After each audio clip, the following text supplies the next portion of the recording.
Bonjour à tous, c'est Jean et Myriam. Salut Myriam. Salut! Alors aujourd'hui, on va faire un épisode un peu spécial sur la phonétique de manière générale et un peu d'humour, puisque en France, on a la chance d'avoir des coiffeurs humoristes. Et en fait, il y a beaucoup de jeux de mots.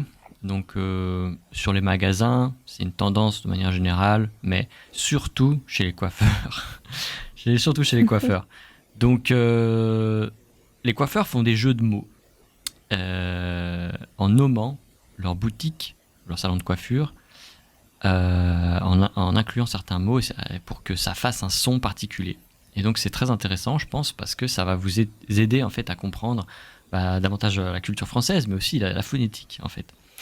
Et qu'est-ce que tu as en tête, toi? Est-ce que tu as déjà des mots, des salons de coiffure avec des noms Oui, alors c'est vrai que nous, ça nous fait toujours rire parce que c'est parfois des jeux de mots tirés par les cheveux, c'est le cas de le dire. Ah, excellent. Et c'est vraiment un jeu quand on est dans des villes et qu'on lit les noms des salons de coiffure, on est obligé de le dire à haute voix pour faire rire les autres. Ou de le prendre en photo pour l'envoyer. Et c'est vrai que nous on se le fait entre frères et sœurs et entre amis, on trouve ça drôle quand on en trouve des vraiment originaux, parce qu'on a l'impression qu'on les a déjà tous vus et en fait on a l'impression que les possibilités sont illimitées avec certains mots parce qu'ils utilisent même des anglicismes, ils utilisent même des mots anglais pour faire des jeux de mots avec le français. Donc vraiment vraiment drôle. Moi, celui qui m'a le plus marqué de jeux de mots, c'était Baudelaire, et ils avaient écrit beau comme en français une personne un homme beau, de, et R comme cheveux en anglais, H-A-I-R. Donc voilà, celui-là était un hommage, je pense, à l'écrivain, et Baudelaire, voilà, c'était le nom du salon de coiffure. Ah, c'est pas Extraordinaire. mal. Ouais, effectivement, c'est pas mal il y a beau à l'intérieur, donc c'est Oui. c'est logique. Ok. Oui, effectivement, moi j'en ai un en tête, c'est éphémère. Éphémère, ça m'a marqué ça. Bon, il y a R, donc R, c'est un son qui revient souvent en français. Hein. Je sais pas moi, vétérinaire ou peu importe. Hein, il y a R, ça vient souvent. Et on utilise le mot anglais hair, en fait, et donc H-A-I-R, donc le mot anglais pour les cheveux, et qu'on va intégrer dans une combinaison avec d'autres syllabes pour que ça fasse un mot français, la plupart du temps. Et donc, j'ai une petite liste, on va la dérouler, et on va voir. Alors, le premier, je sais pas si tu le vois, c'est... Mhm. Tu le vois? Oui, c'est le sédatif. Ouais, sédatif. Donc, sédatif, comment on pourrait expliquer Alors, le mot le tif mot? en français veut dire cheveux. Oui, Enfin, le mot, je tif. sais pas si on peut dire que c'est un mot, mais... Ouais, peut-être l'argot. C'est vrai qu'on a mentionné les coiffeurs. On peut aussi dire tif pour les cheveux, donc coupe-tif pour les coiffeurs. Donc c'est de Mm. l'argot. Et sédatif, on entend le mot tif, effectivement, dedans. Et sédatif, j'ai l'impression que c'est une drogue puissante, non? C'est un peu comme ça, hein, il me semble. Oui, Hein. ouais, fort C'est- tranquillisant, donc... Voilà, fort tranquillisant, ouais, ouais. Pour les malades, de manière générale, quand ils ont une opération ou quelque chose comme ça, ils ont des douleurs. Et donc c'est très curieux. Je pense que la personne ici s'est concentrée essentiellement sur le motif. Oui. Ça pourrait être infinitif, subjonctif. Oui, pour moi, je vois pas le lien avec la coiffure à part Voilà, tif, donc c'est vrai que c'est assez étonnant. voilà, donc sédatif. Mais c'est intéressant, un vocabulaire toujours. Qu'est-ce qu'on a? On en a un ici qui est attentif. Ah Voilà. oui. Donc, bon, c'est vrai qu'il n'y a pas trop de rapport pour l'instant. Ça reste assez simple. Hein. Attentif, bon, l'attention Mm. peut-être. Et là, créatif. Qu'est-ce que Ah tu en penses oui. de celui-là? Lui, il est mieux. Parce que là, voilà, la coiffure, c'est aussi un art, c'est une création. Et donc, d'allier le mot création, créatif, d'une personne créative, en mettant le mot, tif dedans, c'est pas mal. C'est original, c'est créatif, du coup. Et j'aime beaucoup. Je trouve aussi que c'est pas mal. C'est amusant sans être lourd. En fait, c'est vrai qu'il y a souvent des jeux de mots qui sont lourds, qui sont pas amusants, il y a aucun intérêt. Là, je trouve que c'est assez, Mm. ouais, ça correspond bien. Bah voilà, typique atmosphère.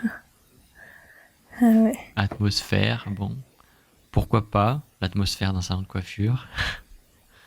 Il y en a d'autres. Alors ça, c'est tiré par les cheveux, comme tu disais. Millénaire. Ah ouais. Alors ça, c'est J'ai pas très... l'impression que... Alors oui, il doit faire un concours peut-être entre coiffeurs pour trouver le nom le plus original. Il doit y avoir quelque chose parce que là... C'est vrai que c'est surprenant, hein. Ok. Ces coïncidences, ouais.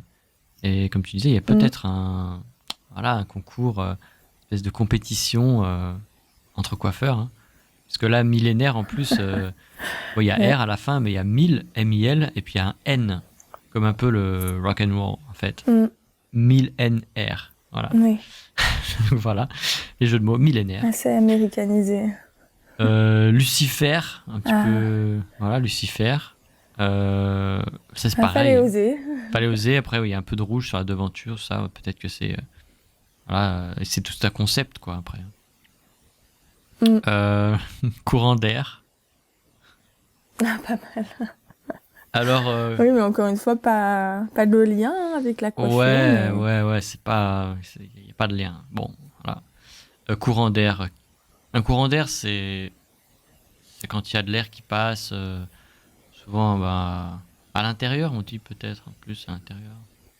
Oui, souvent, et c'est ce qui fait claquer les portes ou les fenêtres. Voilà, ouais, un Il y a un filet d'air appel qui d'air passe. et c'est un courant d'air. C'est ça. Voilà, courant d'air. Ça, je n'ai pas trop compris. Best-seller, je sais pas si tu... Le- Ou best... Ah, pour le best-seller. Ah, c'est un C, ok, ok.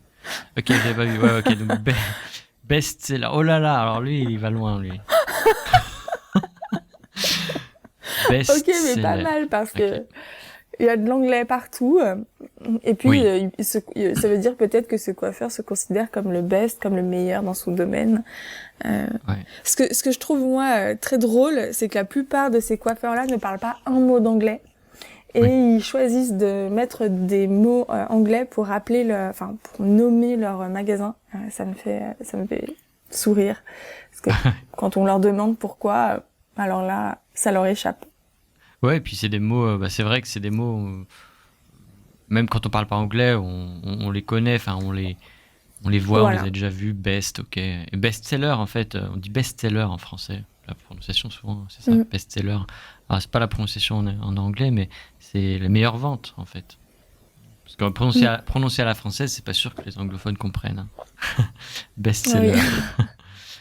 Oui. Divergence, oh, c'est horrible. Ouais. Et en fait, là, c'est... Il y a beaucoup d'apostrophes, donc il y a div, R, avec bah, le mot hair en anglais, les cheveux, et gens. Voilà, donc la personne, elle a placé le son, en fait, R, les cheveux, au milieu du mot divergence. La divergence, c'est voilà, quand on n'est pas d'accord, quoi. Hein. Une divergence, quand ça se sépare, les points de vue se séparent, on va dire. Et donc voilà, là on a la première page, je vais faire la deuxième page, je mettrai le lien du site en description parce que c'est assez amusant et je pense que il va falloir vous entraîner à trouver phonétiquement quels mots ils ont voulu mettre en avant. Voilà. Donc par exemple ici on a attentif. Donc on a le mot tif qui revient. C'est R ou tif. En fait, j'ai pas l'impression qu'il y ait d'autres mots, hein. C'est vraiment Oui, tif c'est ou vrai. R. Et puis attends, on avait déjà attentif, mais là il est écrit un peu différemment. Il me semble qu'on l'avait déjà, hein, Oui, attentif. Ouais. oui, Et oui, donc mais pas de la même écriture. Ouais. voilà, là carrément il a fait plein de jeux de mots. Donc attends, donc euh, au bon moment peut-être ou à l'heure, ça voulait dire. Hein, et tif. Voilà. Et pourquoi pas ici, ça pourrait fonctionner à la limite. Si on a un rendez-vous, on est pressé, on vient à son salon de coiffure et voilà, on sera coiffé à temps. Il est mignon celui-là, Néfertitif. Ouais. Et c'est vrai Ouais, ils ont que utilisé un nom propre cette fois-ci. oui, un nom propre et le son est un peu changé à la fin. Parce qu'ils ajoutent tif. Normalement, c'est Nefertiti, c'est ça, hein, il me semble. Mhm. Je me trompe Ouais. pas. Et c'est vrai que bon, après, il y a l'image de l'Égypte, etc. Souvent dans les salons, les spas, il y a aussi cette. On met parfois cette image d'Égypte, voilà, de soins, de beauté. Il y a la grandeur de cette civilisation, voilà, qui est. Mhm. Alors, Nefertiti, voilà. Bon. Et ben voilà, prise de tête. Il y en a un qui s'appelle prise de tête. Alors, tout à l'heure, tu as. Ok, donc là, Ouais, c'est pas mal. Tout à l'heure, tu avais dit tirer par les cheveux. Donc, on n'a pas expliqué, en fait, tirer par les cheveux. Ça veut dire que c'est incroyable et très difficile à comprendre et très difficile à. C'est pas très logique. Ouais, c'est un peu bizarre, c'est curieux. Euh, Tirer par les cheveux. Donc voilà. C'est trop compliqué, en fait. Qu'est-ce que t'en oui, penses? qu'on n'arrive pas à comprendre. Ouais. C'est ça, moi je pense que c'est quelque chose qu'on n'arrive pas à comprendre dès le début, que c'est trop tiré justement. Et l'expression française dit tirer par les cheveux. Euh, c'est vrai Ouais. que là, Cette expression, ouais. Et donc là, il y a prise de tête, c'est une autre expression idiomatique. Prise de tête, bon, bah, se prendre la tête, une prise de tête. Alors, on peut se prendre la tête tout seul, hein. Par exemple, on est face à un problème qui nous prend la tête. Euh, donc, on réfléchit trop, on n'arrive pas à trouver de solution. Et donc, bah, on se prend la tête. Et puis, une prise de tête, ça peut être, ouais, peut-être deux personnes qui se disputent. Non, je sais pas. Il me Hmm. semble que ça peut. Ah oui, oui, oui, une prise de tête, ça peut être avec quelqu'un également. Et ce que je trouve amusant, c'est que le salon de coiffure qui s'occupe donc de nos têtes, de nos cheveux, mais les salons de coiffure peuvent aussi faire la barbe et d'autres soins. Ça englobe justement la tête. Je trouve ça intéressant qui se sont appelés prise de tête. Oui, c'est vrai, c'est vrai. Ah, il y aura peut-être des jeux de mots avec la barbe. Ok.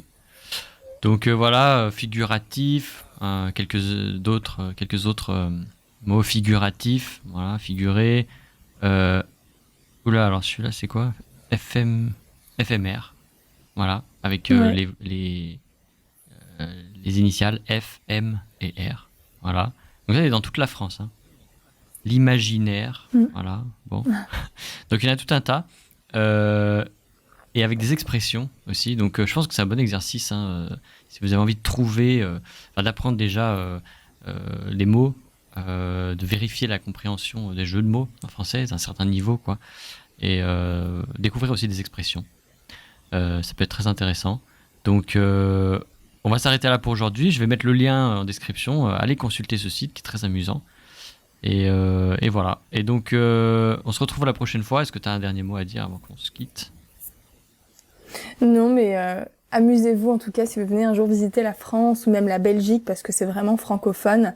Amusez-vous à regarder les noms des salons de coiffure. Je pense que ça pourra vous faire sourire également. Ouais, c'est ça.